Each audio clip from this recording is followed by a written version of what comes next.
Let's take a look at the lineups. 5 changes from Edinburgh's last run out against the Ospreys. Of the 3 forward changes, good to see Alistair Dickinson back after a 6-month layoff. In the back row, Viliami Mata is promoted from the bench. That allows Bradbury to move over to number 8, with Hamish Watson back from Scotland duty in between them. Phil Burley and Michael Allen are the new midfield duo. There's serious firepower in that back 3 of Kinghorn, Hoyland and Hello. Duncan Weir and Sam Hidalgo-Klein, the playmakers, having the responsibility of making sure Edinburgh are playing their attacking game in particular in the right areas this evening. Always a certain amount of trepidation really when scanning a Stade lineup in this tournament, but a glance at the halfbacks gives you an idea of the class in this Parisian side. Stade and Genia, just 2 of several key seasoned pivots. In that backline, Paul Williams looking to release the potential of the 2 Fijians, Naith Alevu and Raisuke. Up front, 2 Springboks, Van der Merwe and Alberts, top and tail the forward pack. You put Pascal Pape in that mix too, and Edinburgh will certainly know the challenge ahead of them this evening, especially in the set pieces. Keep your eye out for Sekou Makaloun, wearing 6, one of the shining young stars emerging in the Stade Francais lineup. Possibly more experience on the Scottish bench there, though the likes of Jules Plisson is bound to make an impact whenever he comes on in this game. Well, these 2 sides have not met in this Challenge Cup before. They have met in the Heineken Cup back in 2009-2010 season, when home advantage counted to both groups, shall we say. 31-7 Stade Francais won the first game, and Edinburgh in a tight one won the second 9-7. But that was a long time ago, and it's a very different setup in both camps right now. I'm Simon Ward. Welcome along for the Saturday evening entertainment from the Challenge Cup. Certainly bodes well with Stade Francais coming here on the back of 2 home wins at the Stade Jean-Bouin, having beaten Montpellier and Bayonne in the top 14 over the last fortnight. For Edinburgh, well, not quite so confident maybe. They've had 2 trips to Wales that have left them coming back with knout. Pascal Pape about to lead out the French side, such an experienced operator, of course. 36 years of age now, and there's a lot of chat in the French media as to whether he's going to be in Stade's colours next season. The Pink Parisians are in town. Always a colourful bunch. Great to see them in this vicinity as Grant Gilchrist and Pape lead their teams out, ready for what is going to be a big game this evening. Here's Duncan Weir just going through shot there. He has got to make sure he keeps Edinburgh on the front foot all evening wherever possible.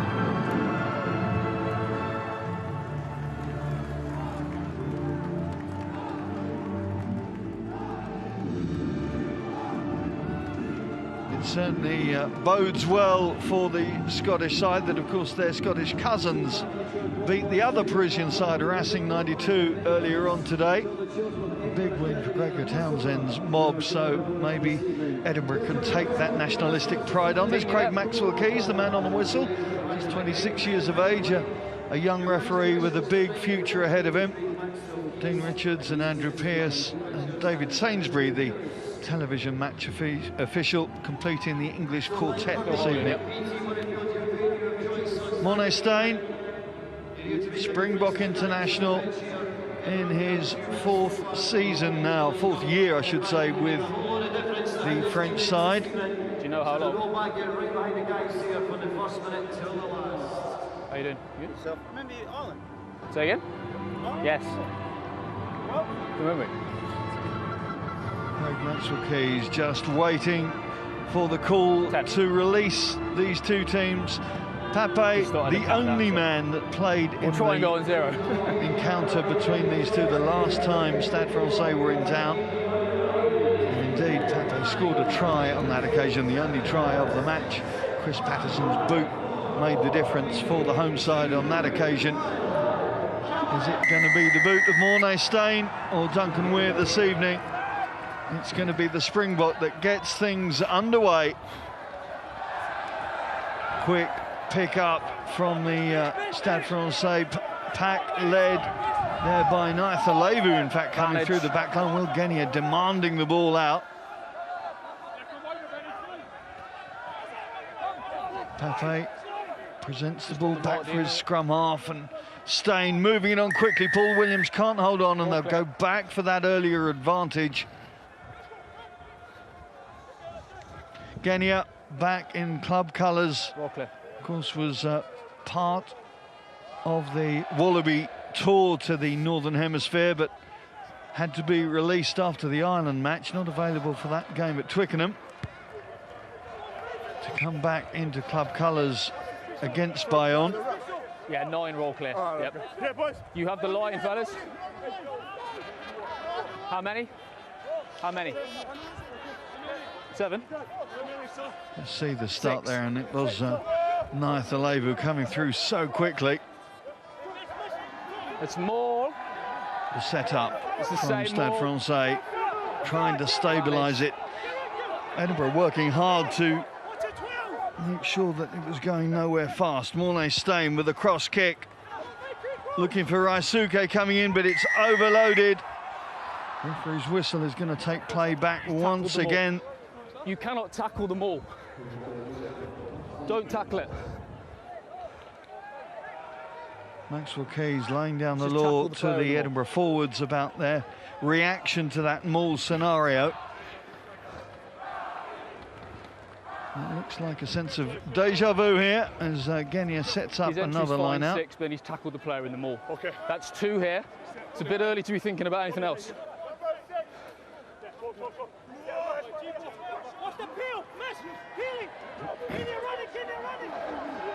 Similar setup as the ball comes back to the Stade captain. The advantage again there. That's the 3rd penalty in a very similar area. Still playing. It's a strip off Edinburgh. Willem Alberts, a huge Springbok, will always make a dent in opposition defences if he's given the chance. Naitha Levu almost getting through, has another go. The ball just short. His fellow countryman Raisuke finds no further way through. Genia weighing up options, goes back to the forwards. Gabriel. Quick transfer, opening the door for Naitha Levu. And there's the first try of the match after 2.5 minutes. And it's the Fijian centre that finds his way over. Just if you get a chance, yeah? Because that's quick transfer, didn't allow that Edinburgh defence to get back in position. And the 6'4" frame of Waisea Naitha Levu makes it count. In there, yeah, perfect. Cheers. Well, history forces us to always talk about French sides away from home and the possible different mentality. But those fans will be delighted with the way that their team have started this particular game. Mornay Stain with a very simple +2 operation and the perfect start for Gonzalo Quesada's side. See how hard it was for Edinburgh to get themselves back into a defensive alignment. The advantage in the last one was for player coming through early. No matter what Hamish Watson did, Naitha Levu was always going to have the strength and power to get over from that sort of range. Duncan Ware made his return to action last week against the Ospreys, having broken his jaw against Munster at the beginning of the season. And with Jason Tovey stepping up to the 10-shirt nose, he has to perform. Tovey on the bench this evening.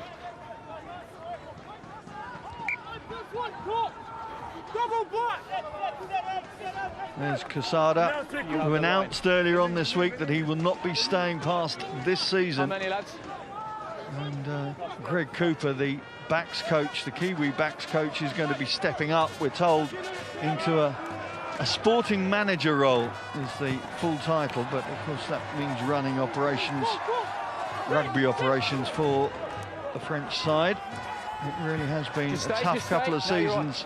Having won the top 14 in 2015, they really have struggled in the two preceding seasons, sitting in 9th in the league table right now, 3 points behind their Parisian neighbours.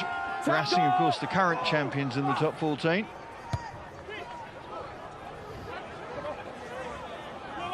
Stade sends it back from whence it came. That's a really well-worked grubber, but it doesn't quite find the right tailspin to take it out. And Duncan Weir, happy to go from his own 22. Suicidal work from the Edinburgh fly-half. Cedes possession, and Albert sets things up for Stade Francais around the Edinburgh 22 once again. Genia gets the call from Milaketse, the Georgian tight head, sets it back again. Knock-on advantage now over. Genia just sniffing out opportunity around the breakdown. Use it!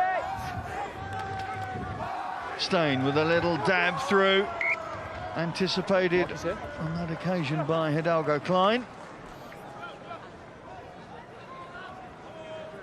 Yeah.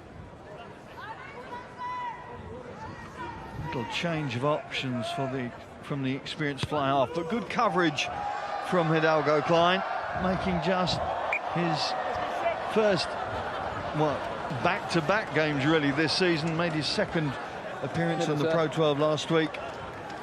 The Ospreys hasn't really had the opportunity. It was Damien Hoyland, I beg pardon, I said it was Duncan Weir, and it was the right winger who was trying to make some hay down that flank.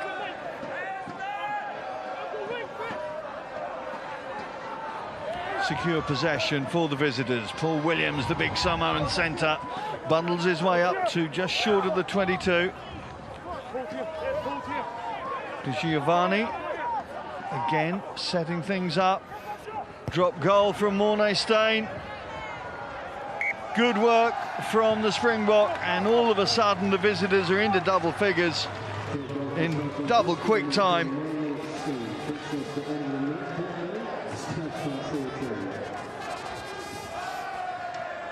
Clinical work from Stade Francais, making sure that pretty much every visit from to the 22 has resulted in points.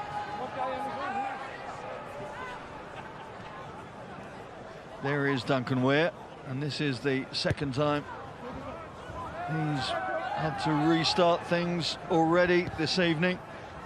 Onside.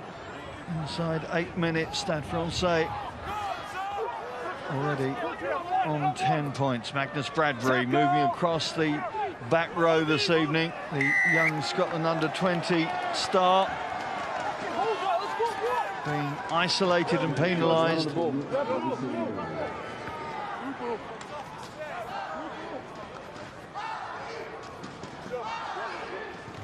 Good work from Rasuke there to keep the manacles on at that breakdown. And at the moment, the home side just not quite sure whether they're coming or going. It's not been an easy transition for the Edinburgh side since Alan Solomons resigned at the end of September. 7 games since Duncan Hodge, the acting head coach, has tried to keep things settled to an extent, whilst putting a few changes in, obviously. Unsure yet whether he's going to be made the permanent head coach. Hidalgo Klein has to pick up the pieces, does well. Burley, keep things moving. Ben Toulis, the big Australian second row.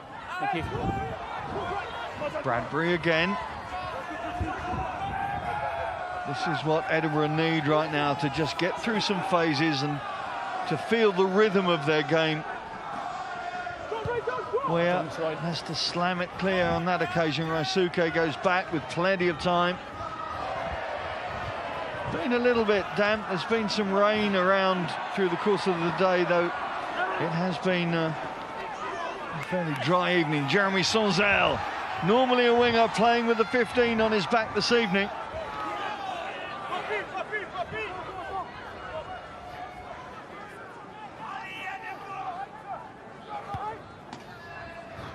Eleven's in front, yep. Rasuke going up too quickly there for the officials. 11 offside. 10 minutes gone. Stade Francais 10-0 to the good. Yeah, him. The AR's told you to wait. You haven't listened, yeah? Offside.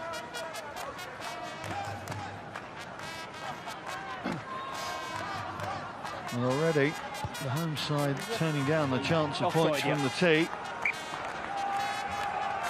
Not a case of chase the ace yet, but obviously psychologically they would prefer to get a try on the board as quickly as possible. There's the power of Rasuke releasing his fullback. 6, thank you. Stuart McAnally finds his captain. It's a one-man sack. It's now a maul. Sacking of the line-out means that maul can go no further. Have to change the focus before releasing. Hoyland. Don't matter, the big Fijian making the most of this start. That was an awkward pass, and the frame of Naithalevu blocking out the light for Burley, but Will Hello trying to make something of an opportunity on that left flank. Gilchrist.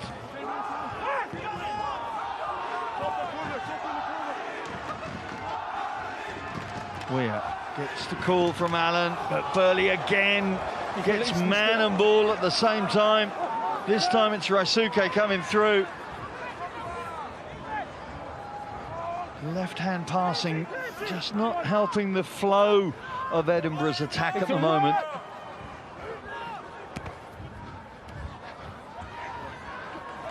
One-two. Suddenly the doors open for Magnus Bradbury.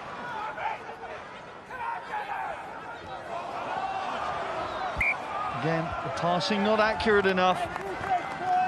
And Sanadago Klein knows that responsibility was at his door. Not through the phases. Let's not be holding his leg. Was Viliami Mata.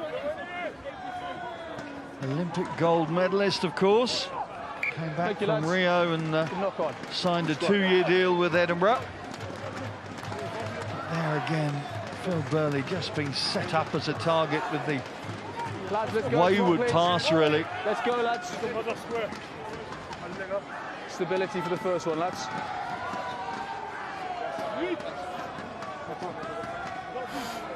Let's go, Muzz. Yep. Go on, Dick, go.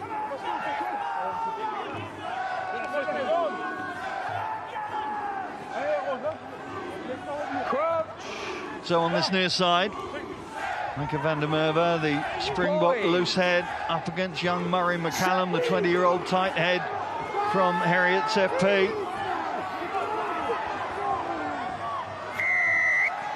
Far side to ground. It's the call on the far side, Alistair Dickinson's side. Loose head to ground. 1 to ground.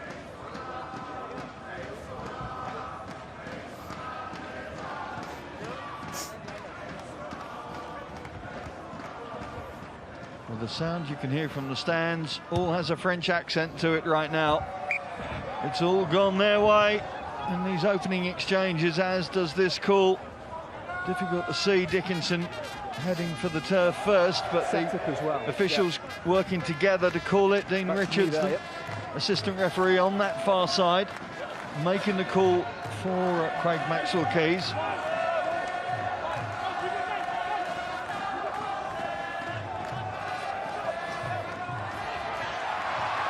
Bentoulis picks up the rebound. Second row partner Gilchrist trying to make some headway. At the moment, the Stade Francais line is holding fairly firm, and it forces the kick from Weir. Sonzel with plenty of time. Again, the ball goes skywards. Good take from Blair Kinghorn. Young man who's made a real impression in the 15 shirt for Edinburgh. Just 19 years of age.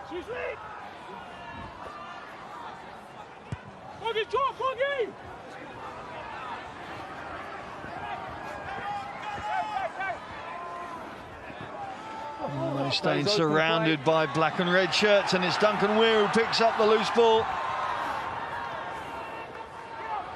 Edinburgh moving into the Stade 22. Tackle, McCallum. Yeah. Ball's clearly available. McAnally.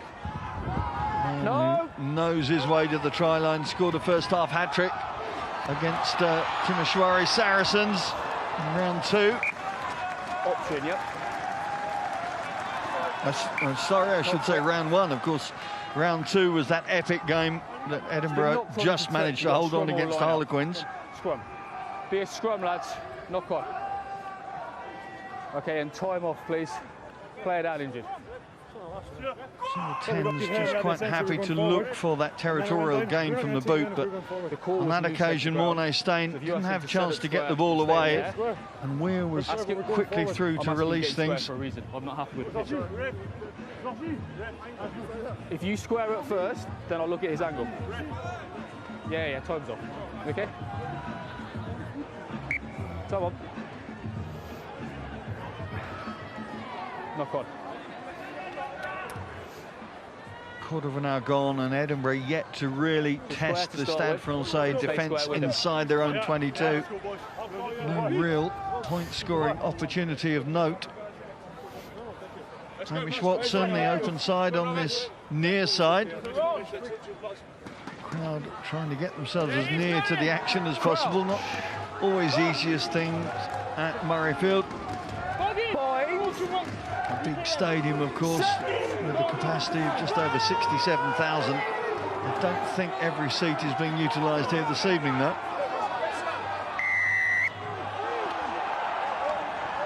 Again, the call goes against the home side. Same again. And again, it's Dickinson who has the finger pointed at him. Losing his bind into ground, yep. Team.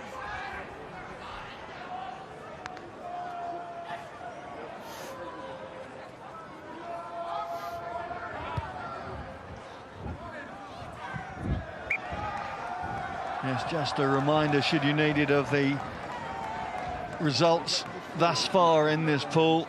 Stade Francais opening up at the Twickenham Stoop and being somewhat demoralised by Harlequins, 43-21, the final score, conceding 7 tries. Of course, a couple of tries to Tim Visser, formerly an Edinburgh winger himself.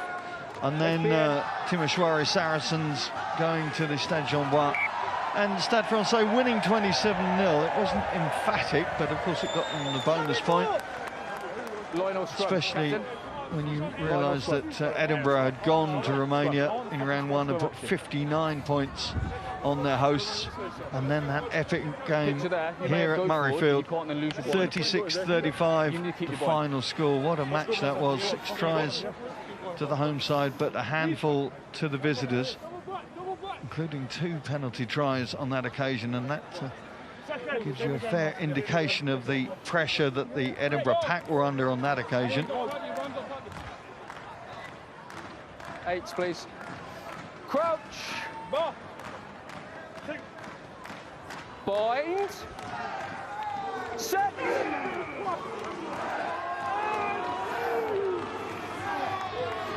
Again, a big push from the French side, but this time both props square, not round the corner. The 2 props, Anke van der Merwe and Georgi Melekidze, accused of not staying square on. So a little bit of respite for Edinburgh. Duncan Weir looking to put them into an attacking position now from a line out.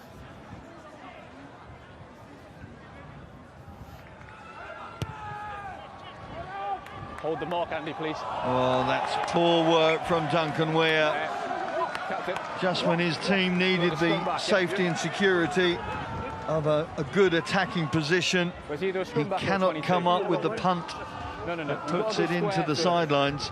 And there you see the pressure that his pack are under. Yeah, okay. We'll go over here. Lads, just bring it here, yeah. Yeah, first action, square, please. Laurent Penny's the young Stade Francais hooker in the middle of Van der Merwe and Meleketse. Remy Bonfils, the more established number two, on the bench this evening. Crutch. Bind. Set. Ball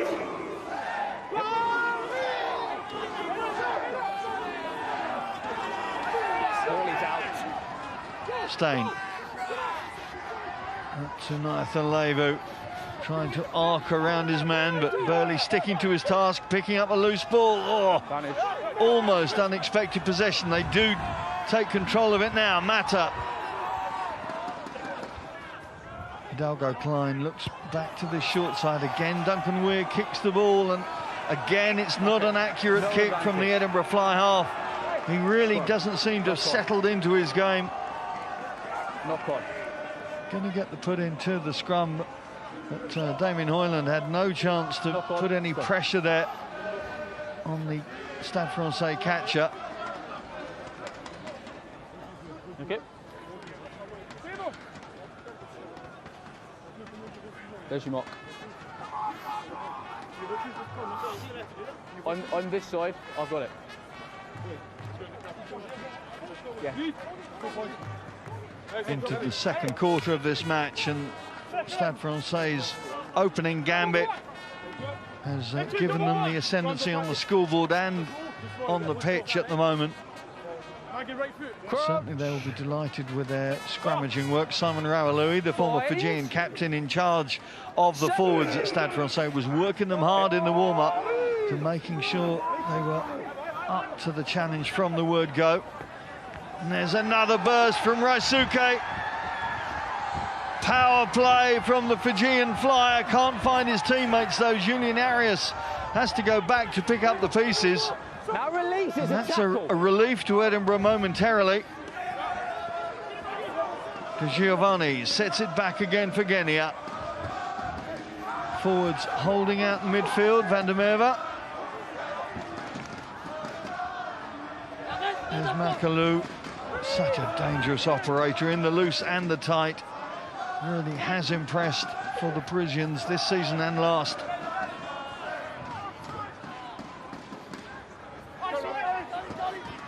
Off feet. Meleketse struggles the ball back, but it's still Stade Francais on the attack. De Giovanni feeds out to Arias, no way through there.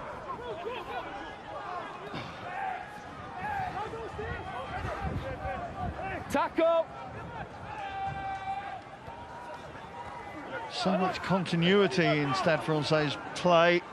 Genia making sure that they keep up the pace in the movement. Sonzel puts in Makalou, here he goes, stretching out, and that's why he's such a dangerous operator. Sekou Makalou gets the second try. Scored against Quins in round one, now he scored against Edinburgh in round three.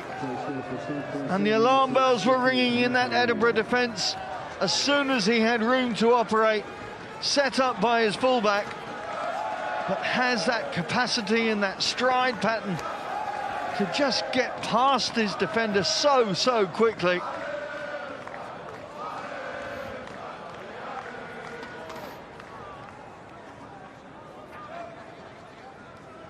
Made such an impact with the French under-20s a few years back.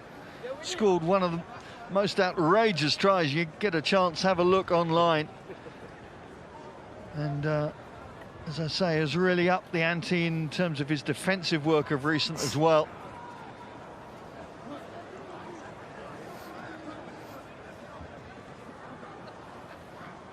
So 20 minutes after their first try, Stade Francais run in for the second as Mornay-Stain looks to complete a perfect start for the visitors so far.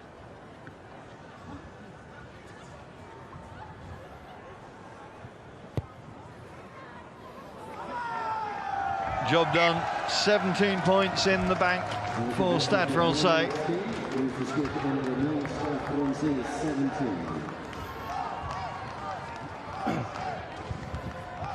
Just see how Sonzel just pulled the defender in so that Burley couldn't get the tackle in on the blindside flanker. And the 21-year-old, well, so swift to pounce.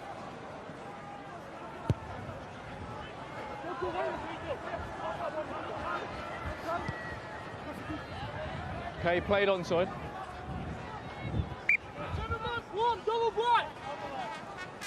Edinburgh at the moment finding themselves in their domestic league in the Pro 12, third from bottom. How many, please, Edinburgh? They've been able to win 3 of their 5 games at Murrayfield, though they did lose to Leinster and lost to Zebre. That's an embarrassment. Stade, step out, please.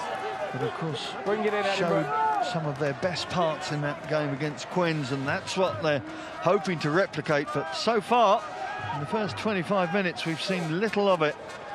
Toulis provides the possession this time. Bill Matto coming through. David, take a look at that, please, mate. Paul Williams dumping his man down, and David Sainsbury being asked by Craig Maxwell-Keys to just check the validity of that tackle. Advantage, high tackle. There's a definite high tackle there, which the referee has picked up. Leave it.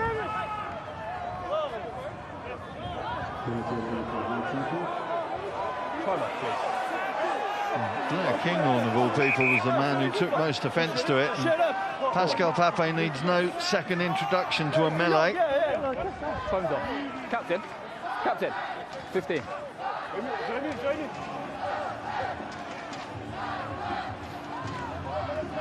What I don't need is you running in from distance, or you are open to sanction. You? Yes?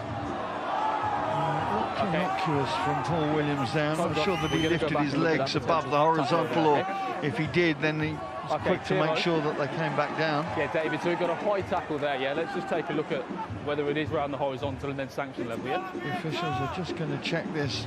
The horizontal line is the key thing. The tackle you're going to see is by white 12. You will see a lift there. So that's the elbow going up. And his leg goes just above the horizontal. Yep. So it's just above the horizontal. A marginal call, I think, so for the officials to arm, round the side horizontal. on. Doesn't drop him when there's no drive, but he lands on his side, so yellow card.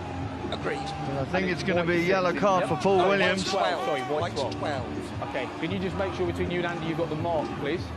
Okay, 12. Andy, have you got the mark? Off you go. Well, players have to be so careful now, rightly so, to make sure there isn't an issue with spear tackles or anything bordering on a dangerous tackle in terms of the care and attention to players. Clear tip tackle, lands on his side. The tip tackle being picked up by the officials there. And maybe, just maybe, this is going to be an allowance for Edinburgh to get themselves back in this game.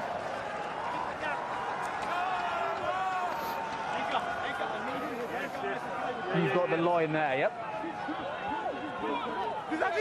6.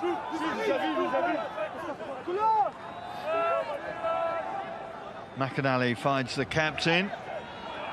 Now the driving wall comes on as the hooker retakes possession. It's defended once. Moves on to Dickinson. But McAloo staying strong at the breakdown at the moment. And that's good work from the Parisians. The forward pack had to work so hard, led by the try scorer McAloo.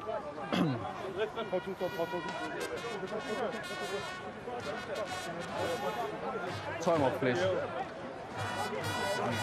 Go in here. There he is, wearing 6, driving from the back. All legit, according to the officials, and I thought they were on the ball carrier. just stymieing that Edinburgh drive. Of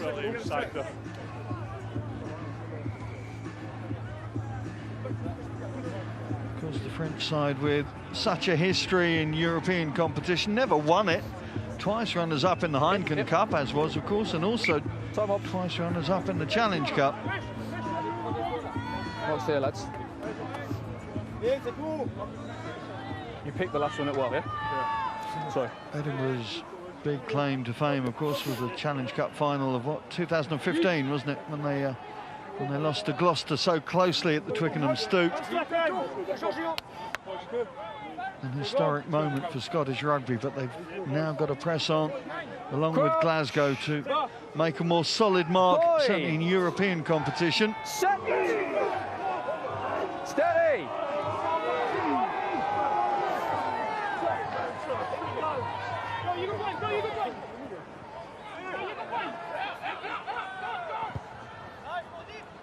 Genia and Stade with the efficient, effective exit, but Hoyland wants to keep things moving. Will Hello feeds out to Michael Allen, former Ulster centre, cutting back inside. Got to make sure he doesn't get isolated there. Turnover is there. First defence is holding on. Quick tap and go from Genia. That went forward. Genia protesting that his teammates weren't quite on the same level that he was on.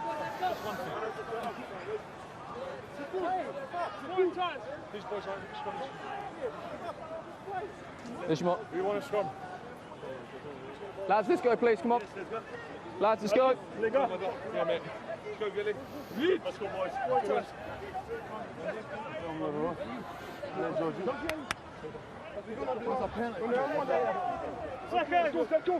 So another scrum challenge for the Edinburgh forwards. You just see Michael Allen trying to make some headway, but walking into a brick wall called Waisea Naithalevu.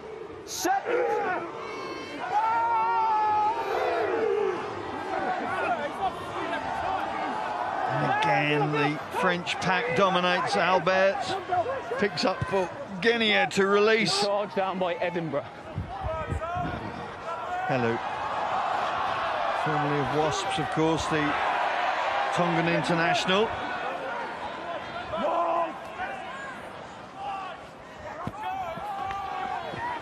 McAnally trying to make some headway, knows that they have to make the most of this 10-minute absence of Paul Williams. Bradbury with the release, but Hoyland just unable to take ball. Not quite happening for the Scottish side so far. Coming up to the half-hour mark. And it certainly has been a half an hour dominated by that team there. The men in pink. Right, the mark's there. Your scrub. Yeah, time's off.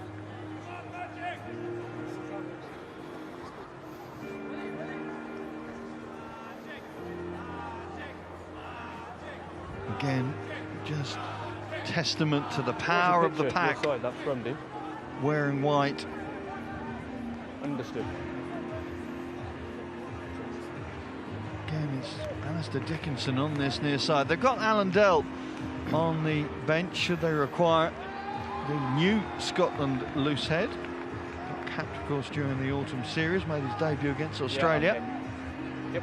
But Duncan Hodge wanting to see how far Dickinson could go into this game, in his words, so he can manage the time that Dell has to spend on the pitch. Dickinson injured his hamstring 2 minutes into his 58th Scotland cap against Japan back in June. Let's go, boys. Come on. Let's go, boys. Let's go. Seconds. Lads, yeah, I've got inside, Dunk. crouch. Make sure you go winger. Point. Set.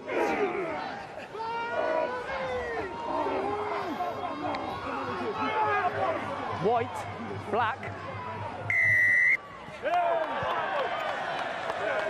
The call from Andrew Pearce on this near side is hinging. There's still a contest at the point that white folds in half. Against Stade Francais. I'm not sure whether it was Laurent Panis or Malakitse. I think it was Panis, the hooker. What is wrong now? I lost my ball. The man shaking his head. Contest for the ball. Yeah, you'll be on the line. In fact, no, you can see it was Van der Merwe that they're pointing out on this near side. There he is wearing 1. 5.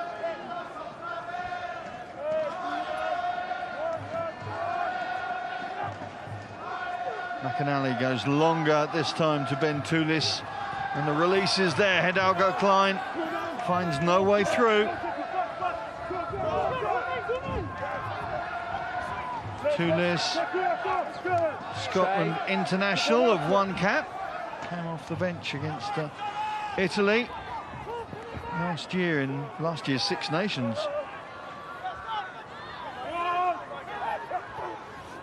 Bradbury trying to struggle his way to set up position inside the Stade Francais 22. Again, Macalou, the man holding him up with the help of Gabriel. But the ball goes down, not far enough down for the Edinburgh side. And again, the work of Macalou and on this occasion, Gabriel, paying dividends. Pennis in there as well. The choke tackle giving Scotland, well, the Scottish side, I should say, nowhere to go. We're good, lads, yep. And again, not being able to make the most of the opportunity. Paul Williams with another 2-3 minutes on his sin bin.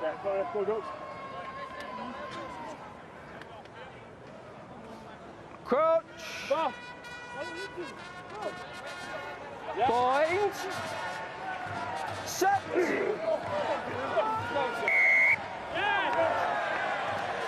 Again, first action is tight head to knee.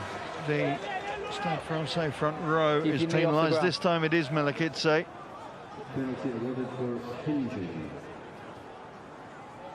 Now, Three what's straight the to call going to be from Gilchrist? Should it go, yeah? Should it go? Pot at the posts just to get on the scoreboard. Psychologically, of course, that is important for his side and the fans. I'll take that.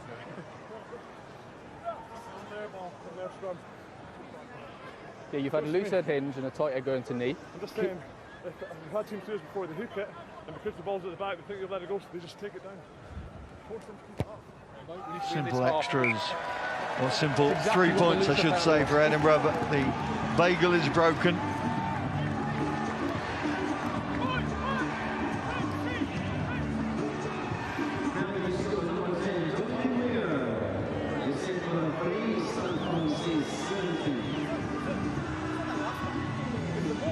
Well, Alistair Dickinson getting one over his opposite number there. Melakidze grimacing Yeah.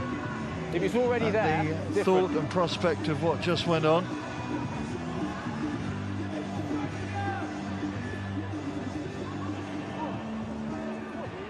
Five minutes to go until the break.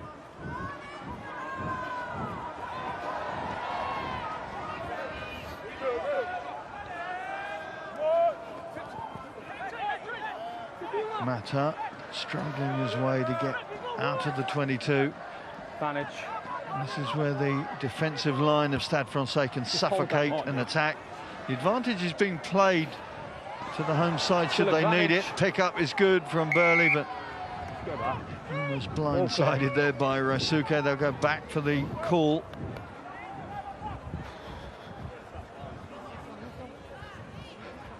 Cheers, mate. Roll clip.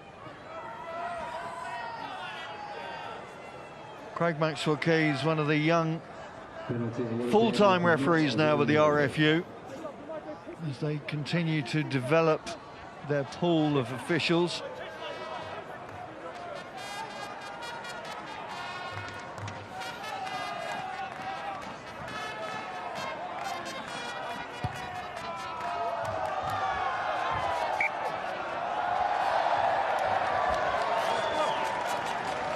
So Paul Williams back on the park.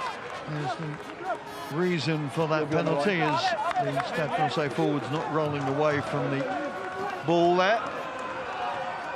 7. So a big few moments before they head for half-time. Psychologically, the points scored in these periods either side, of course, of half-time can provide a real swing in the mentality of the sides.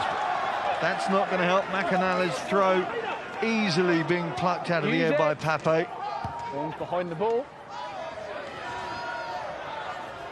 Hello, can't get anywhere near it, and Kinghorn, luckily for Edinburgh, picks it up but then loses it in the contact. Raisuke going around the periphery to try and get the ball again. Scrappy play. Knock on. Okay, send them. Oh, there's Williams making his return. Was that match against Quins saw Edinburgh Rugby come out so quickly. Had the bonus point try in 25 minutes, 4 tries in a 20-minute period. Yeah, he'll stay in the air, yep. After Harlequins, of course, had opened the scoring on that occasion.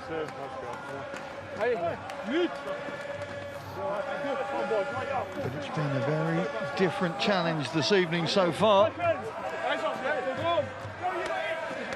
As the Parisian fans make their voices heard. Point! Set!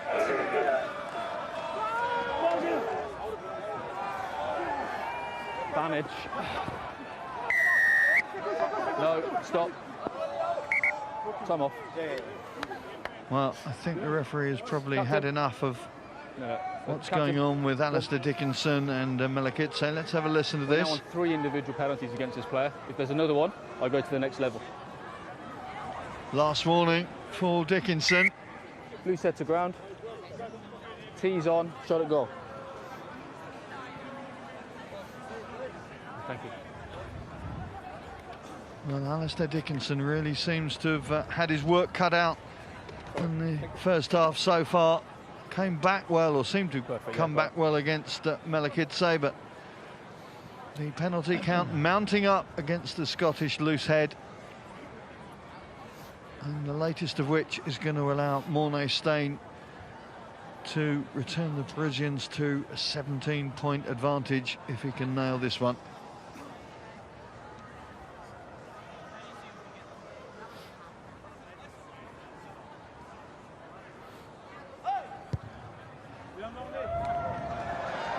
Job done.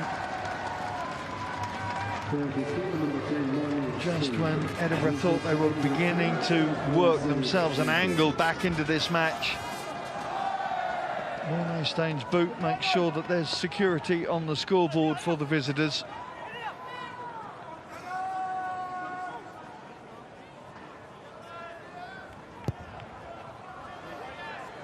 So, last couple of minutes of this first half. Genia's pass very blatantly and patently going forward there. That was an unusual error from an experienced operator like Will Genia. Making only his 2nd European appearance. Appeared against Treviso this time last year.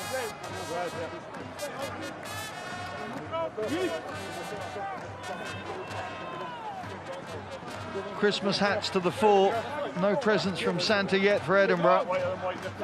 Approach.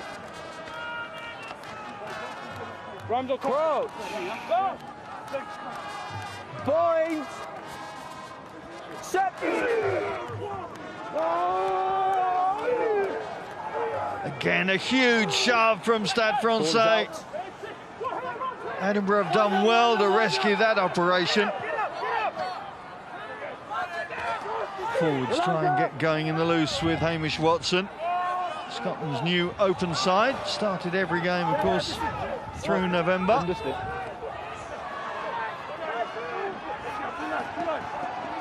Burley in a scrum half.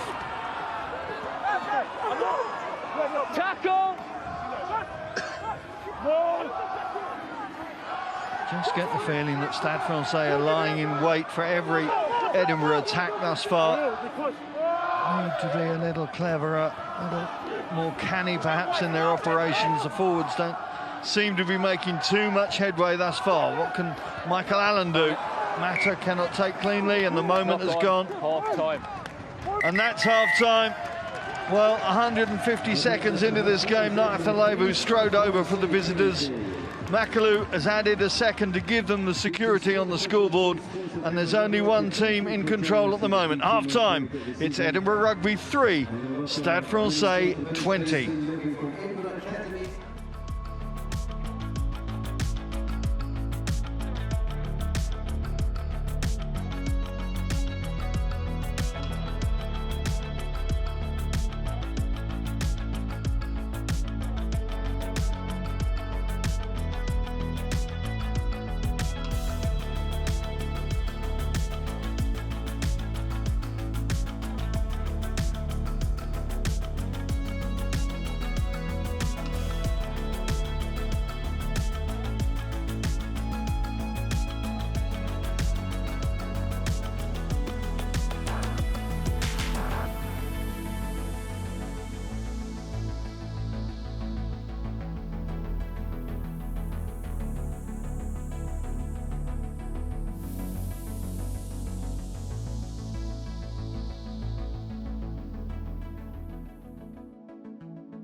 When you're in hospital with your child and they're ill, you're hearing the machines beeping. During the night when you're sleeping next to your child, nurses will come in to check blood pressures, to check machines.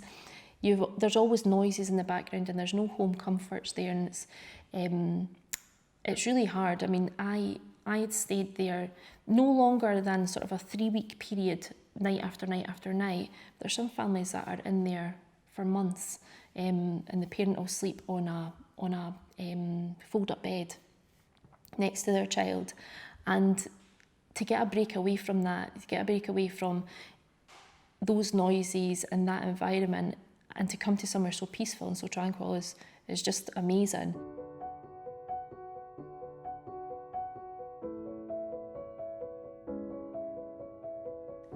It's good to give means a whole load of things. It means being able to give families the chance to spend quality time together in such a beautiful, tranquil place.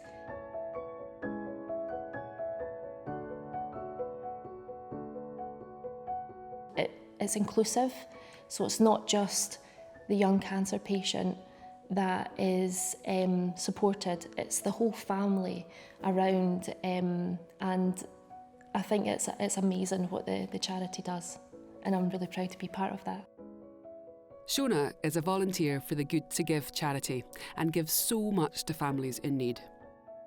She plays her part, and now it's up to you. Every family is different, but you've got one thing in common, and it's childhood cancer, and that it's a horrible thing to go through, but knowing that there's families out there that are in exactly the same position as you, and that you're able to help them is a really great thing. Give what you can, because people like Shona really make a difference.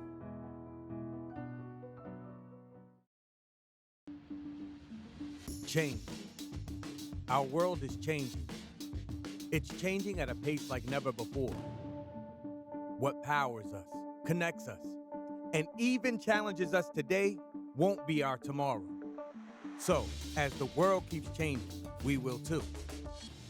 Engineering new solutions, building a better future, and making what once seemed impossible, possible. You know that I love you, baby. You know that I love you, baby. You know that I love you, baby. Oh. You know that I love you, baby. You know that I love you, baby. You know it's time. Baby, baby, baby.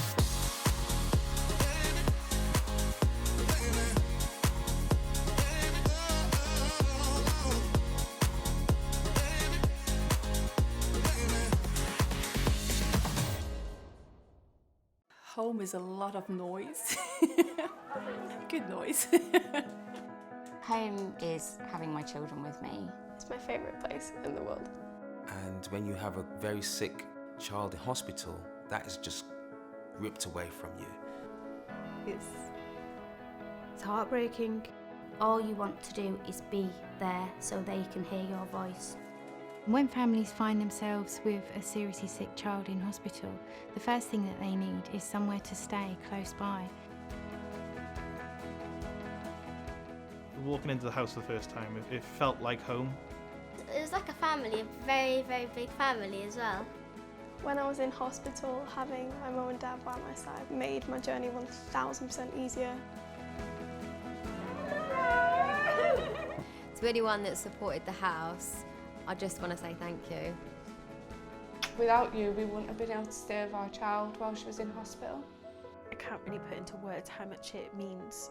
Massive thanks from all of us. Thank you. You made a huge difference.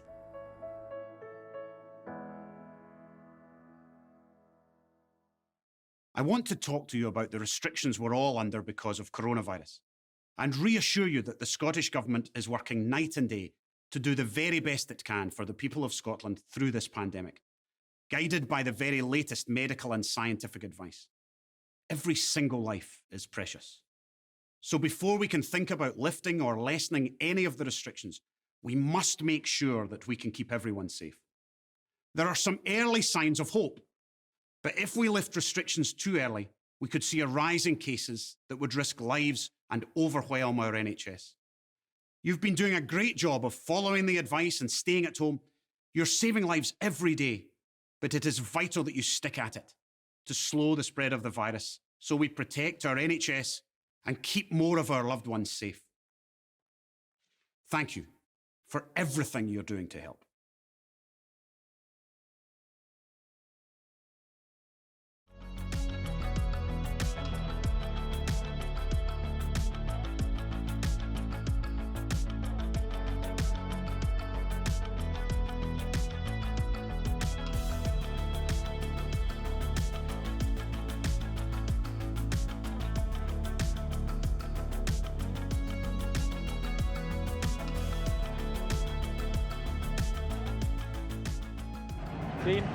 So welcome back to Murrayfield, where Edinburgh are going to look to try and change things completely from that first 40 in which their visitors dominated from the word go. Naitha Lebu's try 2.5 minutes into the game was a fair indication that the Stade Francais side were really up for this match. And certainly when you look at the tables now, you realise that a win, and a big win, could really push them back into the mix. It wouldn't knock Edinburgh out, no question about that. Harlequins top of Pool 5 at the moment with that 42-3 win against Timisoara Saracens this afternoon. They would have 12 points. Stade Francais, well, the win at the moment will take them to 9. A bonus point will take them to 10, level with Edinburgh, and it would really put this pool into the mix, and who knows, it could end up at the Stade Chambouin in January, when Stade Francais, of course, welcome Harlequins.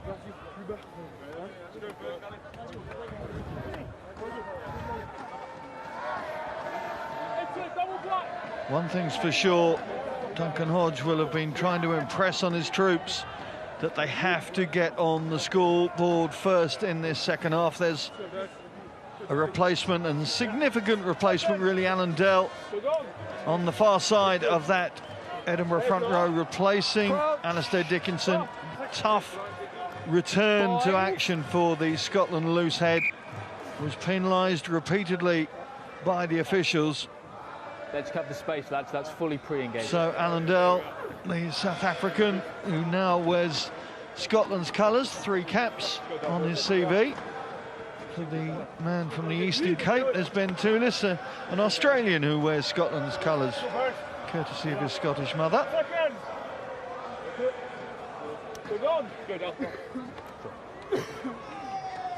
Crouch. Double black. Go. Bind. Set. Allez, Georgie. Allez, Georgie. It's out. It's behind the flank. Quick release from the scrum brings in Damien Hoyland, the Scotland 7 start, finding no way to operate there, but Mata makes a bit of headway. Turnover ball though. Great work from Makalou once again. Been played back in. Really is a star for the future, both for club and you suspect for country too. Blair Kinghorn didn't see much of the young fullback in that first half. So impactful in that Quins game. Edinburgh born and bred. Hoyland trying to release the man out wide, which is Hamish Watson.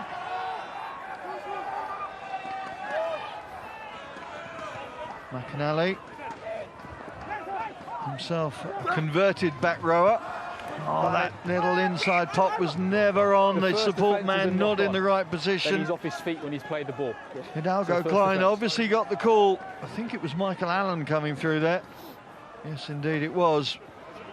But the positioning never right for that move to really work. Oh, perfect. Cheers. Thank you. If he rolls into your path and impacts, I agree. Just don't shout at me as he moves off, yeah? This performance from Stade Francais will have surprised a fair few people, I dare say, especially with what's been going on in Paris, certainly recently this week with the news of Gonzalo Quesada, his exit at the end of the season, but also a number of players, the exodus of players has been somewhat startling. Hugo Bonneval and Raphaël Lacafia going to Toulon. Geoffrey Dumeru, the centre, signed for La Rochelle. Jeremy Sonzel, the fullback this evening, is another who's thought to be going to play for La Rochelle, perhaps the surprise team of the top 14 season so far. Rabah Slimani announced at the end of last season that he'd be playing for Clermont next season. It certainly has a sort of destabilising effect, an unsettling effect when teams know so early that teammates won't be in their colours the following season. Interesting to see the likes of Paul Williams, Mayor Bosman not playing this evening, but they're out of contract at the end of the season. And of course, with the new GIF regulations, it has a different onus on, in inverted commas, foreigners playing within that squad as to how many they can have.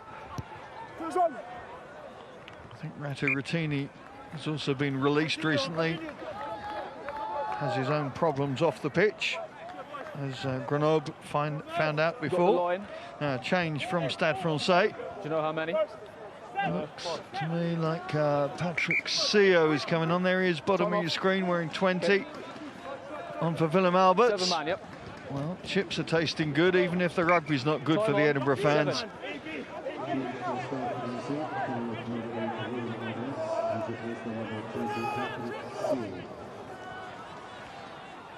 So, change for the visitors.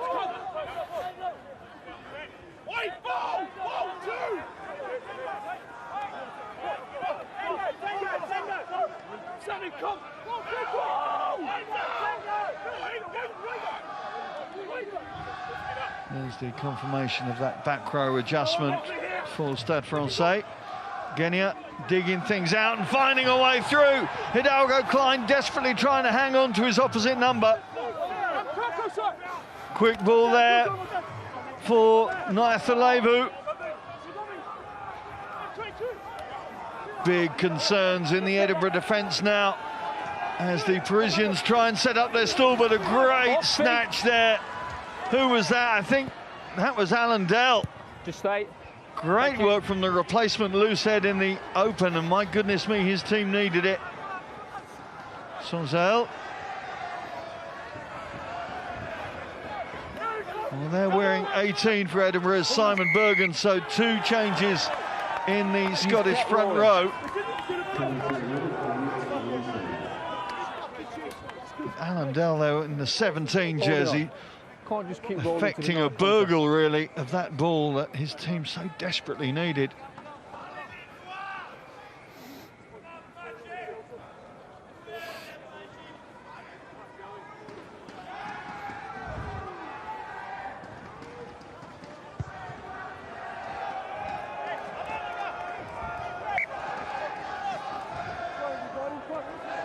There you see the danger of Genia. Right, that's you there, yep. He was having a look at that all the way through the first half, but the door was never really open far enough. 7. But so quick to capitalise on the opportunity when it arose.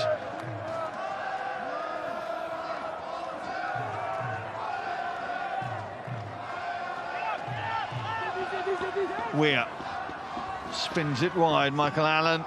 Well, it finds its way eventually into the hands of Damien Hoyland, and Hoyland goes over for the first try for Edinburgh, and that's what they needed at the beginning of this second half. He scored one from 80 metres against Harlequins. He's got a bit closer this time, but the value is just the same. First phase move, getting width on it, Allen trying to find his centre partner, Burley, but the ricochet fortuitously fell to the hands of the 7-star Hoyland, and he was quick, and is quick, to make sure that he had that opportunity, just standing up Rasuke as he went in the corner. Well, that is what the home fans wanted, and that is what the players needed, just to provide the momentum into their play.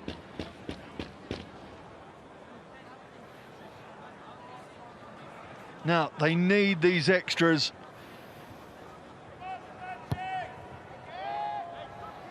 Oh, so close, but just the wrong side. Anyway, the first try is there for Edinburgh. How is that going to change the momentum of this game now? Hoyland, the little show and go, and then standing up Rasuke here. Great finisher's try from the right winger, off his wing, looking for the work and capitalising on the opportunity.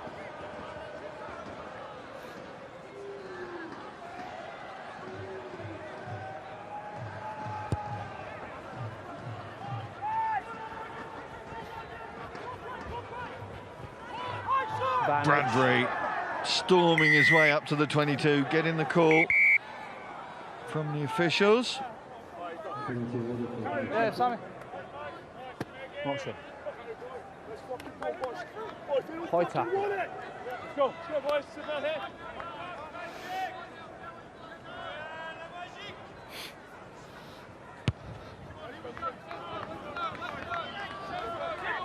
Look at the work that Duncan Hodge has been doing with this Edinburgh side, and you can see a change in the outlook, really, from the way that Alan Solomon set the side up. But the 7 games that Hodge has been in charge, they've won 4 of them, as Remy Bonfils comes on into the Stade Francais front row.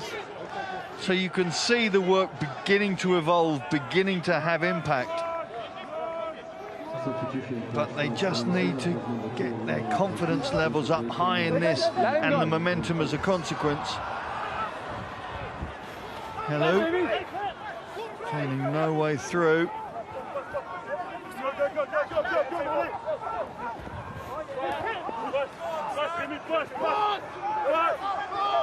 Mata sets it back. Weir throws it wide. There was just a chance for Rasuke there. Half a sniff of an interception. Ball goes loose. Naithalevu the first to react. Oh, Genia throws it over the top, but just edging forward, I think. Yeah. Officials in fine position to make that call. Off his left hand, it was going backwards. Off his right hand, well, just edging forward.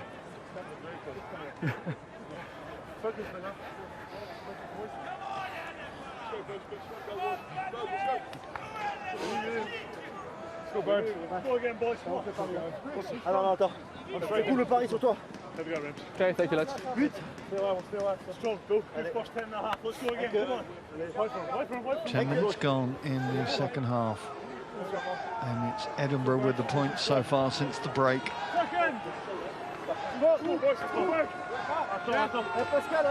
Crouch! Point! 2 new props for the home side. Right, we've got new personnel. Let's work harder with this space, please. There wasn't an issue in the first half. Can we sit a bit further? Absolutely, absolutely. Thank you.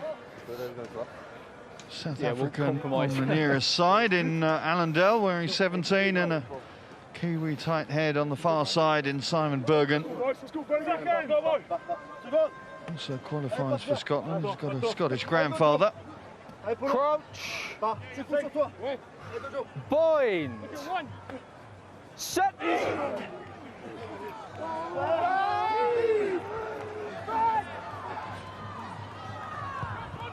Onside. Weir kicks through for Hoyland to chase.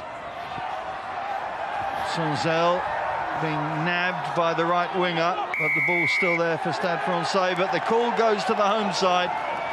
Off their feet was Raisuke, I think. Clearly off feet. Yeah. 17. Off feet. Well, in fact, it's looking to see who the call was against. I think it was the winger there. There was Sonzel just getting into a cul-de-sac that he couldn't find his way out of. 6.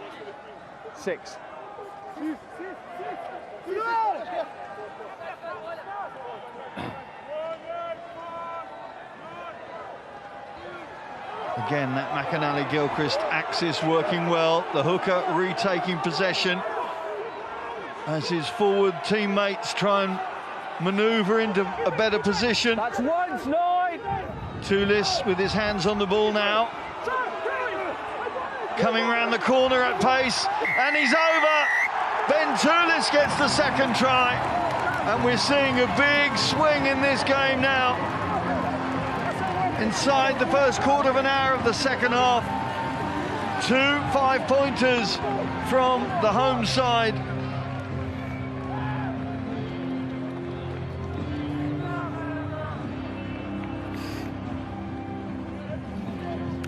Well, suddenly there's a buzz in the stands from the home fans because they believe that this could be turned round. Edinburgh, of course, have had many games in their history where they've come from behind and managed to get themselves over the line. This is going to be a big ask, but they've certainly made the start that their coaches will have been pleading with them for in the hutches at the break.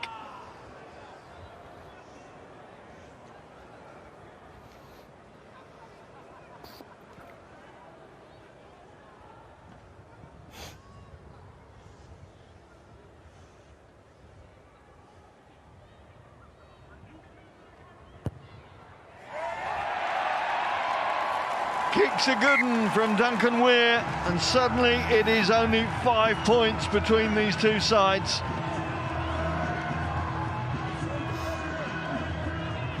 All that work that Stevie Scott and Duncan Hodge have been doing on the training paddocks during the week, on the set piece, and eventually it's Ben Toulis who stays calm and gets himself over the line.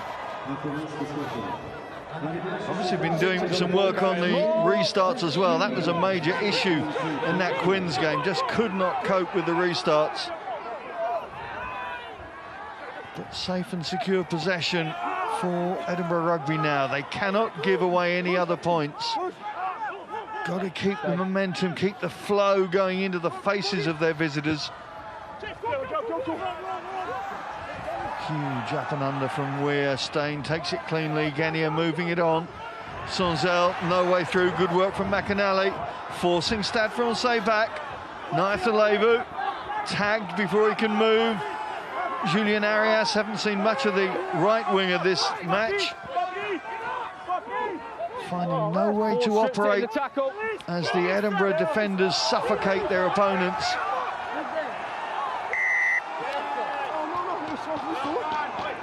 Oh, Burley coming through with a huge hit on Pascal Pape. Well, there was a dramatic dive from the Stade Francais skipper. We're not going to appeal for that. Time's off. We're not going to appeal for the use of the TMO. Time's off. Well, I think that's sensible work from Craig Maxwell-Keys. I'm just looking to try and see what happened there. Yeah, David, Craig. I'm going to...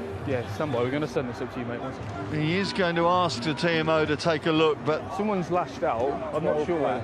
It's 12 back. Push. But Pascal Pape, we don't know that was a huge... We need to look at this. Dive, whether there was a sense of David, acting in it as well. Let's take a look now. Okay, Craig.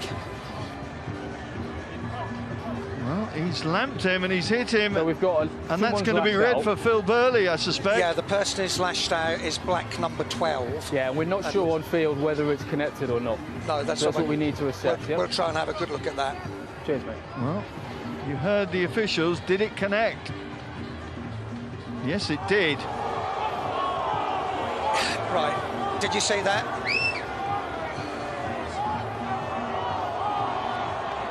Well, just as Edinburgh thought they got themselves back in this game, I think they're going to be down a man now. He's definitely lashed out and struck that player in the face.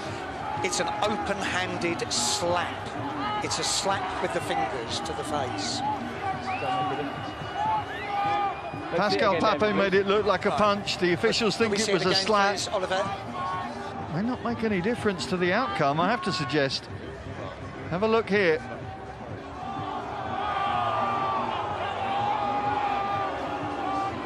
Not sure what sparked Phil Burley into reacting like that.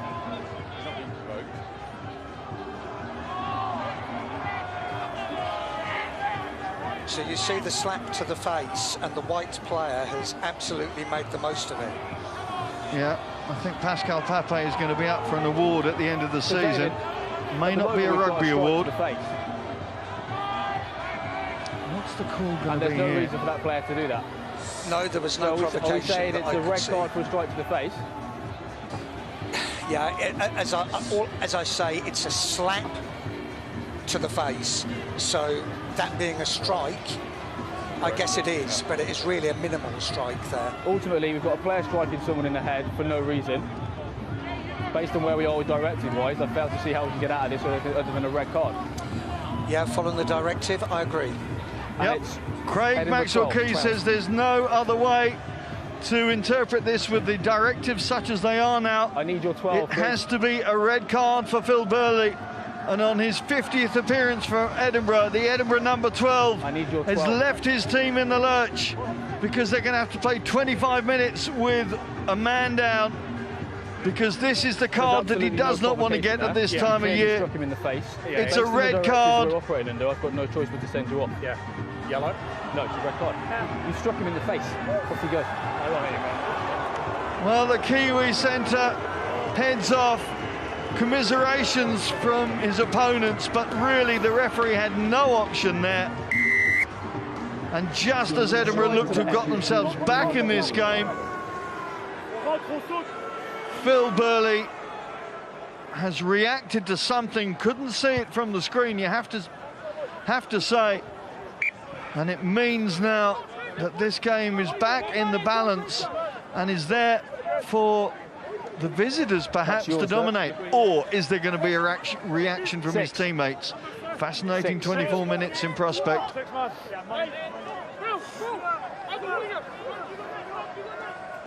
Bonfils finds McAloo. 18, don't change! That's once.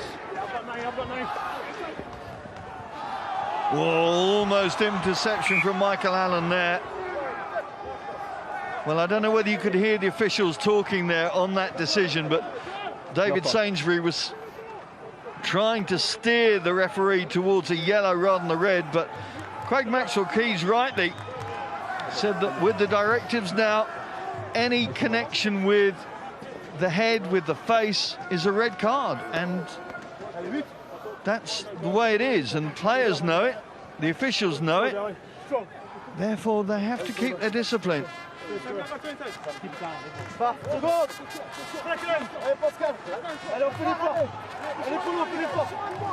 Crouch. Bind. Shut. Stay in the contest. CO looks to break off from the base. The advantage is there for the visitors should they need it. Stade with the kick pass for Rasuke, picks it up beautifully but just runs out of room. Loose head to ground. As Kinghorn comes across, they come back, I think, onto this near side. Allendale. Loose head's gone to knee and to ground. Dropped, and that was what the advantage was being played He's for. Beautiful kick contest. pass from the Springbok fly half. All right, the tee's on, yep, so we're going for goal.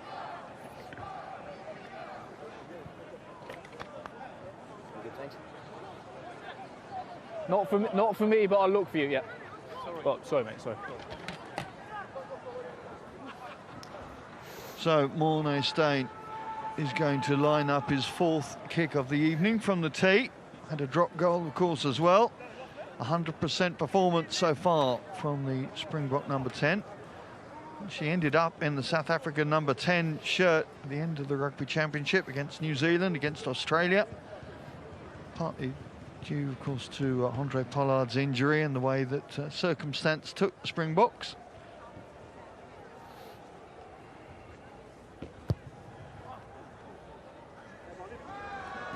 And he's certainly been on form tonight. The smile is on the face of Morné Steyn as he pushes his team more than one score away from their hosts. 13 points now to the Stade Francais number 10.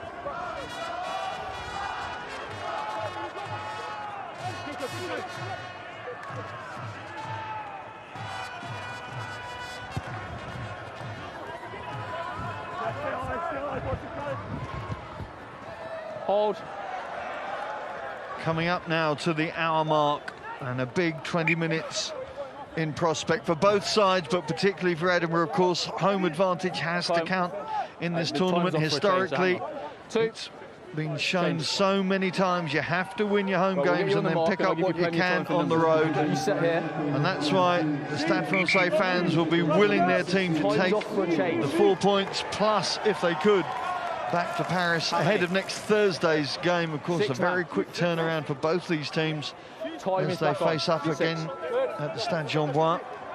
Ross Ford on to take responsibility of the hooker's role for Edinburgh. Lads. Rested last week against the Ospreys. One of Andy Robinson's first signings for Edinburgh back in 2007 when he signed from Border Reivers. I believe he still lives out in the Borders now.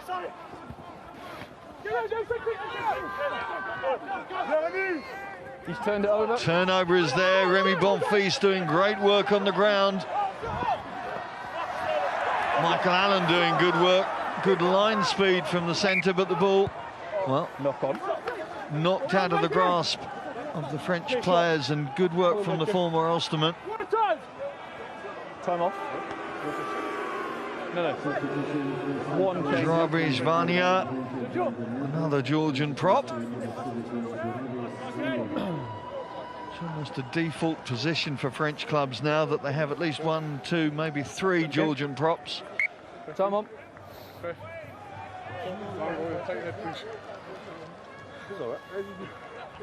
Lads, your marks here. Knock on. We won't be head on head. Just looking at the way the Edinburgh back line is lining up there. Got Blair Kinghorn and Will Hello right behind Duncan Weir. Bind. Making the late call to try and catch the defence out. The rest of their backs, you can see just to the right.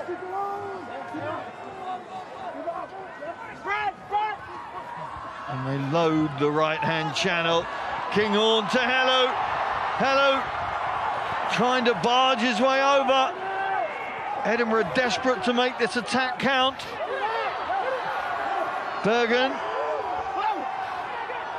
Highland trying to sniff out another one. 6. Hidalgo Klein out to his captain. Gilchrist muscling up. Toulis. Edinburgh working a better position now, keeping it going to the left, and it's Hidalgo Klein with their third try. And how important is that score from the scrum half? Down the man, but coming back in style. Well, but I know what you're talking about. 3 tries since the break now for Edinburgh. The forwards' patience paying off, getting themselves into a better position, and the little scrum half sniping his way over. We'll wait for it to settle down. We'll comp you. Born in Spain, Hidalgo Klein, but brought up in Edinburgh, product of Merchiston Castle School, famous rugby school. Hasn't had an awful lot of opportunity this season due to the form of Sean Kennedy in the most part, but Sam Hidalgo Klein making the difference. Duncan Weir capitalising on it as well. And now we have a very different game in prospect. This is where the mental resolve will be tested of the Stade Francais squad now. Pascal Pape, been there, seen it, done it, but he's known to be, well, let's say the French sides away from home are known to be a little brittle in their desire and their demand for victory on the road. Just watch them on the floor, yeah? Pape, of course, won 65 caps for his country, but the last one, the ignominious defeat in last year's Rugby World Cup at the Millennium Stadium to the eventual champions, the All Blacks. Memory that he'll want to erase, as Sonzel's memory is going to be erased. The ricochet fortuitously goes back to Mornay Stain, but the pressure being ramped up on Stade Francais now. Great kick chase. Genia wondering why his fullback didn't clear in better time. It was Kinghorn coming through on his opposite number.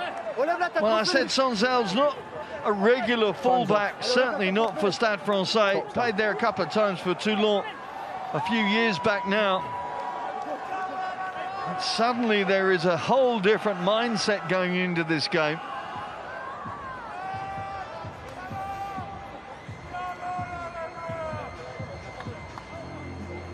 The sporting question mark arises once again as the clock keeps ticking, but the scoreboard shows just the slenderest of margins between these two.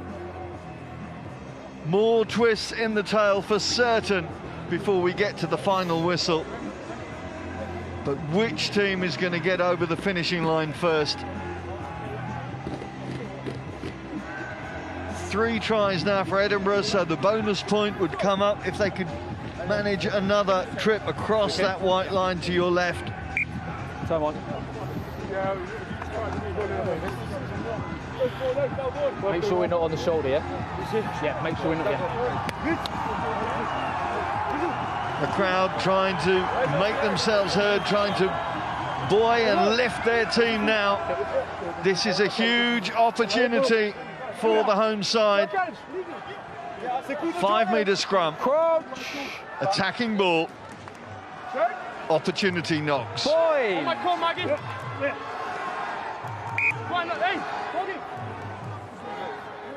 Fellas, spacings.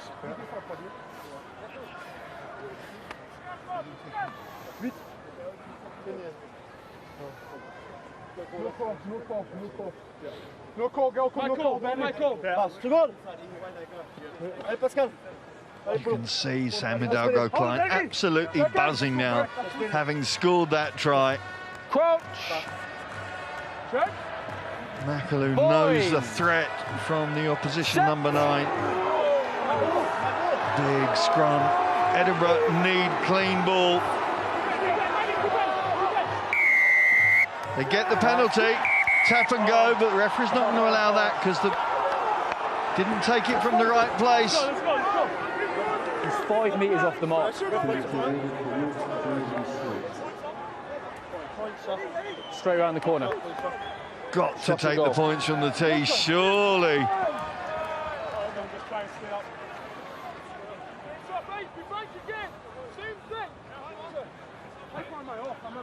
Well, Duncan Witt has only missed one opportunity, and that was right out wide. And then ran to me to, not for me. He selects a 9-iron from his bag, chips it over, and for the first time in 66 minutes, Edinburgh have their noses in front. What a turnaround we're seeing at Murrayfield this evening. Time off. 3.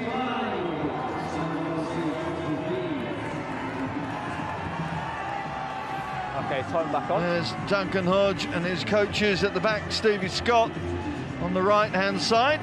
Another replacement. That's Emmanuel Filsina, the replacement tight head on for Malakitse. So, Stade Francais, what have you got? How much do you want this? They've showed so brightly, particularly in that first half, in the first 20-25 minutes. Playing at great pace, working the Edinburgh defence left and right.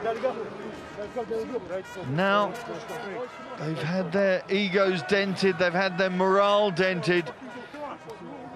They have to use their experience, their nous and their belief to come back into this game. And it's not been something that we've certainly seen from Stade Francais in the top 14 this season. 0 from 7, would you believe? Well, 6 in the league, 7 with that trip to Harlequins. Just managing to garner a losing bonus point. I think it was at Toulouse at the end of September. Thank you, lads. They've got to show what they're about now this evening.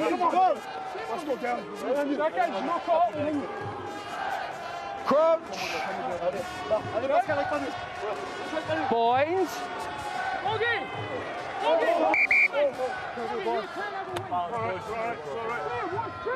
We've got space, now let's hold our weight, yep. A whole new dynamic with 6 new front row forwards, of course. Hidalgo Klein calling the shot, shouting the odds, demanding his team play to the pattern that he wants, that the coaches have set. They've come back from a 17-point deficit to take advantage now on the scoreboard. Can they hold on to it? 12 minutes left. That's a better showing from the Edinburgh pack. Genia can't find his man. Bounce ball falls back to Seo. Use it. Tackler. Rasuke desperate to get involved. Had a very truncated year, of course. Josiah Rasuke sent off against Munster last January. And the gouging got him a 15-week ban. So desperate to show his good side, shall we say, to his employers. Open play. Gilchrist through quickly to snaffle that ball. Yeah, Weir completes the exit. Doesn't find touch though. Sonzel weighing up the options, looking for the angle. Thank you. Edinburgh will take that though.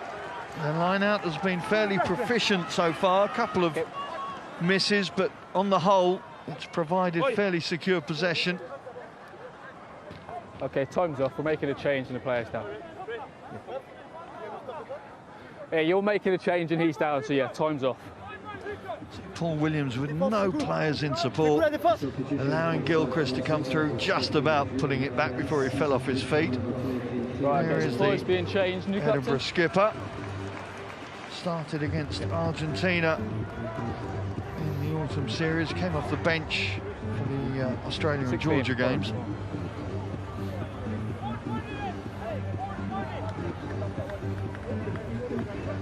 New captain, yep.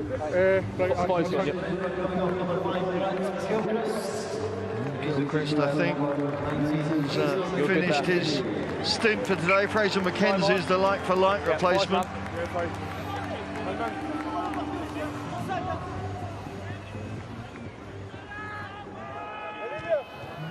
Substitution seems to have taken place. Toulis in there, yes. McKenzie wearing 19. Onto the park for a big 10 minutes now for his team. Once.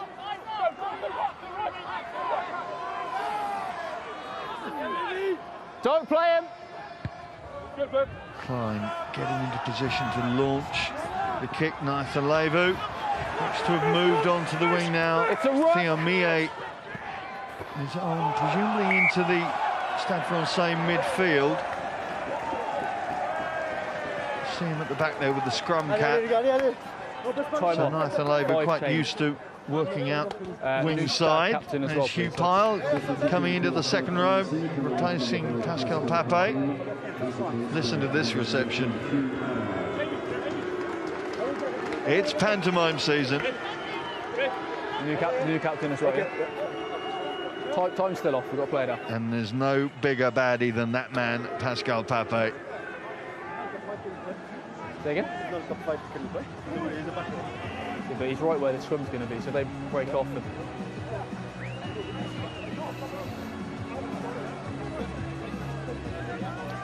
Again, that inside pop opening up the Edinburgh defence, but these forwards now, especially the replacements, seem to have stabilised operations for the Scottish side.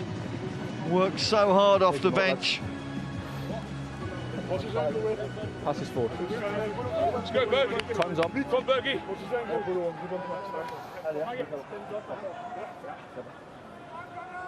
That's a goal.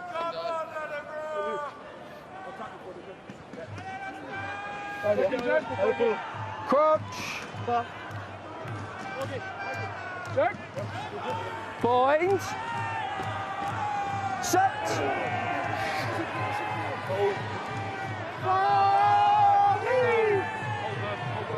Stay down, yep. Weir, can't get his kick through. And suddenly Stade Francais are through, but just as McAloo was looking to pick up and go, couldn't pull the ball back in. Right, we're not scored a great try in the first half. You've got the option of an a ever-present threat.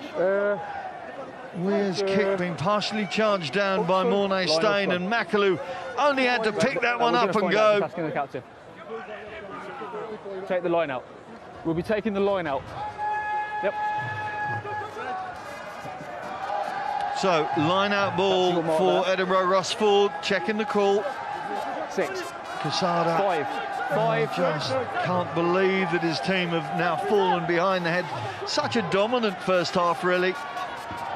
Played with such elan and such positivity to get those 2 tries. Now, at the moment, it's just looking like a losing bonus point. Can they change things before the final whistle? Rasuke picks, checks, and half goes.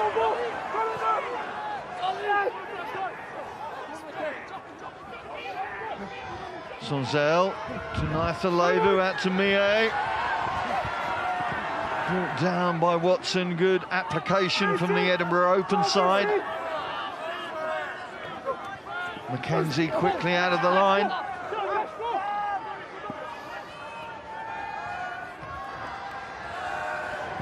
Paul Williams trying to get the ball through the tackle. Stade Francais ramping things up around the 22. There's McAloo again. So difficult to stop, so powerful, so quick. Edinburgh got to hold their concentration and discipline. Off feet. Penalty given away here means they lose the lead. Sonzel.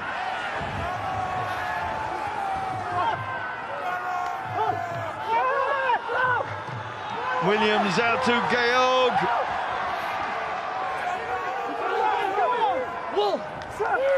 Genia looking for that ball, finding Nathalevu, scorer of the first try.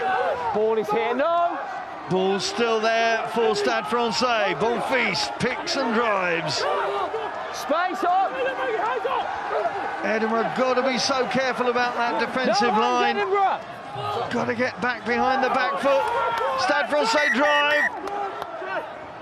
Time off. And David Sainsbury is going to be called into action. Here's the question. Okay, David. Yes, Craig. The question is try yes or no, please. Okay. Try yes or no, Mr. Sainsbury.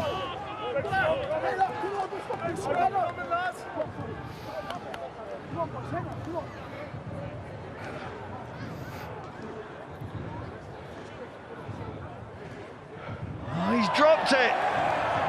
He's dropped it. Svania has dropped the ball. I'm pretty sure that's a knock-on by White. I just want to see one more of that just to make certain. We agree off that. Zarabi Svania just getting a little bit excited at the wrong time. Yeah, let me just see one more just to make he's absolutely dropped certain. that. Yeah, okay. Time's still off. Time's still off. No problem.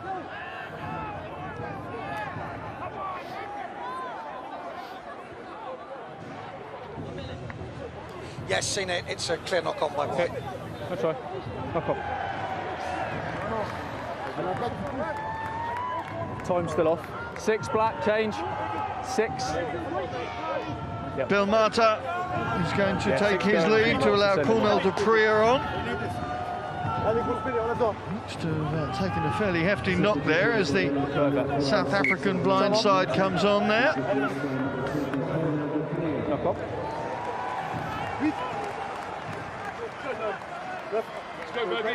So Edinburgh breathe a huge sigh of relief, but they've got to make sure they stay secure in their exit strategy now.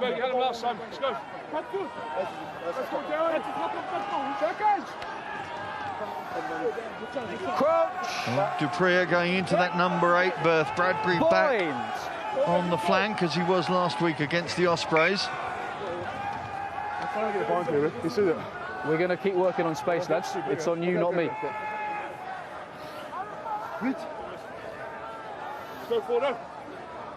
Whichever way this result goes, it sets it up beautifully for next Thursday at the Stade Jean-Bouin.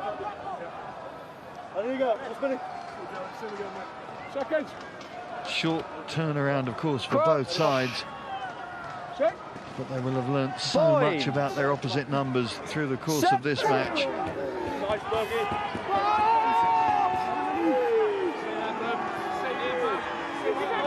That's better work from the Edinburgh 8, and they get the call from the referee to boot. Well, the bench has really made a difference to the Scottish pack. 5 minutes left. 2 points the difference. Edinburgh looking to hold on to that unbeaten record in Pool 5. Yeah, got you, thank you.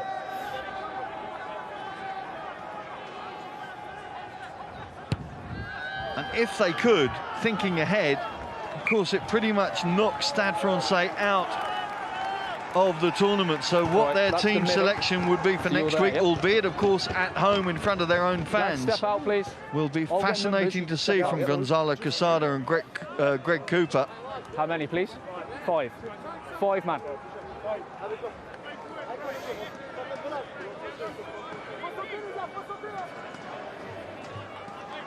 Rosford, British Lion, of course, back in 2009 in South Africa. Toulis, try scorer today.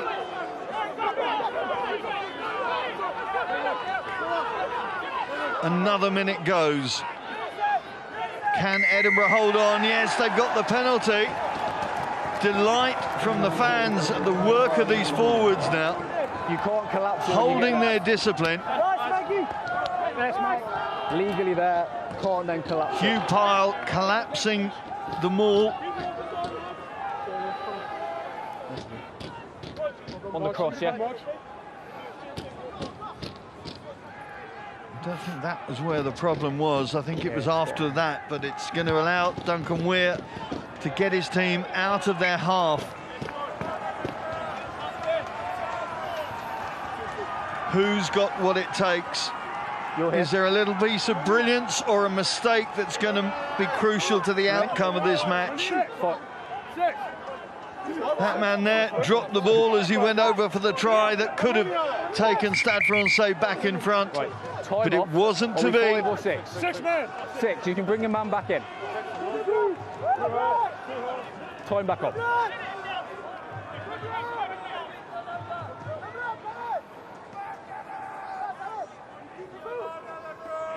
Again, Toulouse is the target, and again it works. Already a more, they've engaged at the front. McAloo coming in from the side there, got away with that one, but Rossford still in possession of the ball. There's the penalty from the referee. It's 5 6 entry even. Oh, McAloo didn't get away with it. I thought he had, but the call, I think, was from the near side, Dean Richards. Drop goal, kick to nothing from Duncan Weir. Doesn't matter, though, go back for the penalty. It's a chance to get another 3 points on the scoreboard, but maybe more critically, it's a chance for the clock to tick down just that little bit further towards 80. Shot a goal, yep. Shot. Sets up.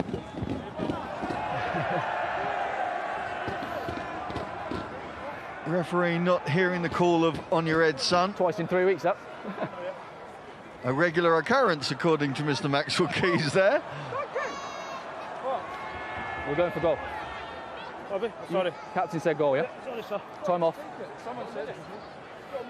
I think Sam Hidalgo-Klein has probably taken over captaincy responsibilities. Time's off. Certainly the call was given to the referee that it would be a pot at the posts.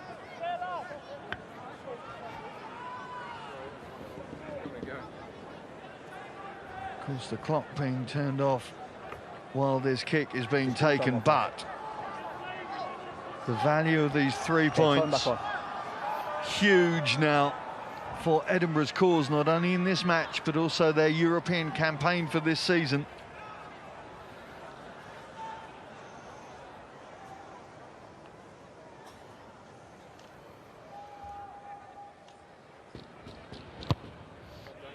Weir sends it on its way, and the crowd erupts as they push themselves another 3 points away from their visitors.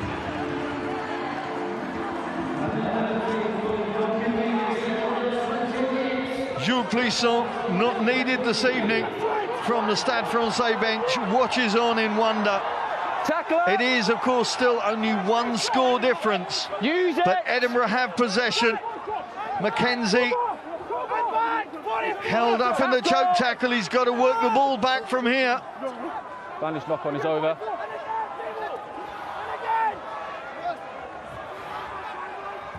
Yes. Out it goes to Bergen. The forwards don't want it to go too far now. Pick and drive, They'll keep doing it till the Santa comes down the chimney.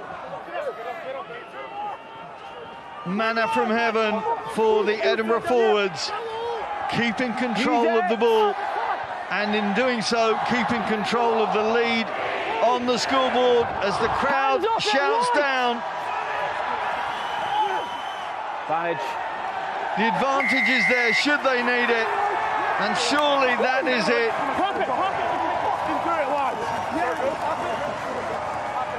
The ball heads to downtown Edinburgh.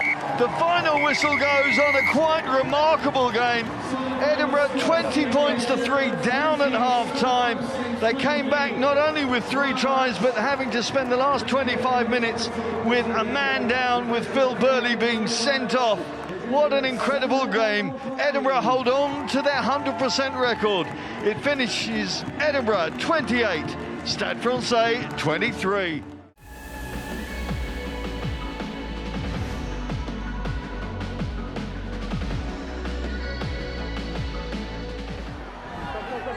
Edinburgh working a better position now, keeping it going to the left, and it's Hidalgo-Klein with their 3rd try. And how important is that score from the scrum half?